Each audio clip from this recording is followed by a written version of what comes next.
யாக குண்டங்களில் அரசமரம் மற்றும் வேப்பங்குச்சிகளை போட்டு நெய் ஊற்றி நெருப்பு மூட்டுவர். இந்த குச்சிகளில் குழந்தை பிறப்புக்கான மருத்துவ சக்தி அடங்கியுள்ளது.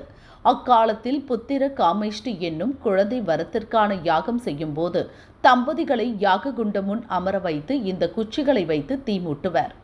இதன் புகை குழந்தை பிறப்புக்கு தடையாயிருக்கும் காரணிகளை விளக்கும். இதனால் தான் அரச மரத்தை விநாயகர் கோயிலிலும் வேப்ப மரத்தை அம்மன் கோயில்களிலும் வளர்த்தனர்.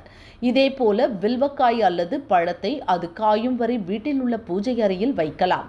இது வீட்டில் இருந்தால் கெட்ட நிகழ்வுகள் தள்ளி போடப்படும், தீராத நோய்கள் தீரும், மனதில் உள்ள தேவையற்ற ஆசையை ஒழித்து ஞானமாகிய ஆன்மீக உணர்வை தரும், வீட்டில் மங்கள நிகழ்ச்சிகள் தடையின்றி நிறைவேறும். சிவன் முன்பு வில்வ இலைகள், லக்ஷ்மி முன்பு வில்வக்காய் வைத்து வணங்குவது செல்வ செழிப்புக்கு வழிவகுக்கும்.